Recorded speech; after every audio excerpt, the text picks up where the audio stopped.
So, what do we do when we write a daily diary? We analyze the whole day.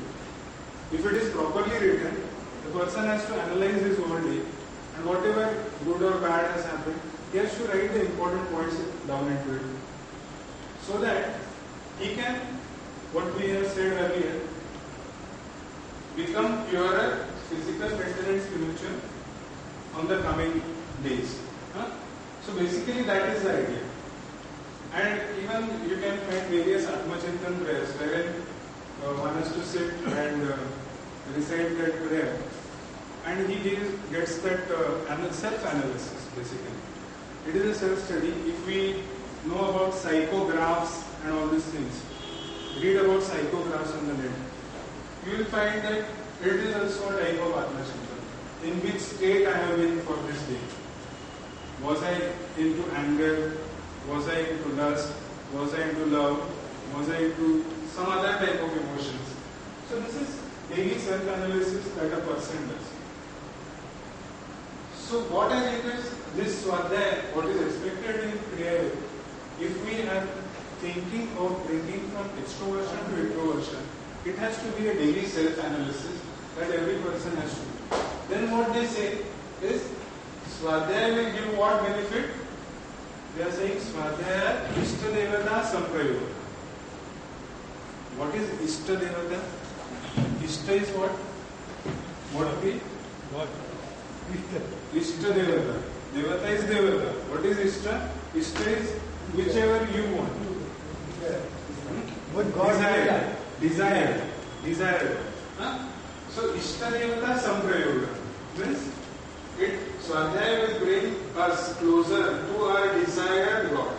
Samprayoga means bring us closer or make us united, one with the desired God. Now what is God we have understood earlier? What is Ishwar? It is nothing but a group of good qualities which everyone must aspire to imbibe in himself. So, of course, when we are doing Atmachintan or when we are doing self-study, self-analysis daily, we are curtailing out all our bad qualities one by one, and there is a constant feedback that goes to our mind that, okay, today you have done this mistake, tomorrow you should not repeat it. Again, maybe for one more day we will do it. For 3 more days we will do it. For the 4th day, there is a chance that we don't do that mistake. So, it is a self-improvement that way. So, we are coming close to what is called as Ishtadevata, that is the God or the godly qualities, the good qualities, and of course then there is an upliftment that is going to happen. So, firstly we are seeing Tapa, then we are seeing Swadhyaya. Now we will see, if we see the various commentaries, expected Swadhyaya is like this. One has to read some holy book or scripture. There has to be a sense of ownership towards the material to be read. That means it should not be read as if, I am reading this, okay, I have finished, now I am taking something else. One has to develop an attachment with that thing. Oh, I am reading Bhagavad Gita, so I am getting closer to it. So that feeling of ownership has to be there. And of course, whatever we read has to be conducive for spiritual development. And here is the key.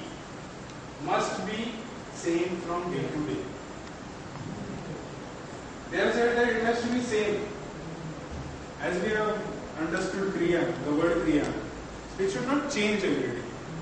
What is understood by Kriya is the same thing which has to be repeated every day, without giving a second thought every day. So you have to just make that action so that it becomes near about the reflex action, what we are doing. You have to observe that thing. You have to observe. What you are reading, you have to observe. You have to go for that meaning. Yeah, we have to absorb that meaning of the thing. And what they say is that it has to be the same every day. So then again the other things fall down. Like if I am reading some good book, and if I am reading one page today, second page tomorrow, third page, then it becomes just a general reading. But then it doesn't come under Kriya. What is expected by Kriya is that you are reading the same thing. As if you are chanting a prayer, you chant the prayer the same every day. And what we do is that we try to become one with that prayer. That means we try to maximally imbibe that prayer into us. Daily, we try to get closer to the wordings of the prayer, whatever that good qualities are described into that prayer. So, the best one amongst that is Omkar. We have already discussed about Omkar.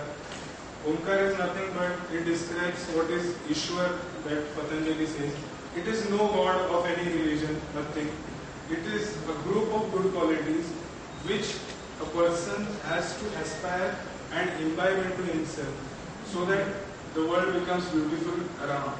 So that Omkar can be taken up as the Swadhyaya for daily practice, which we have learned earlier.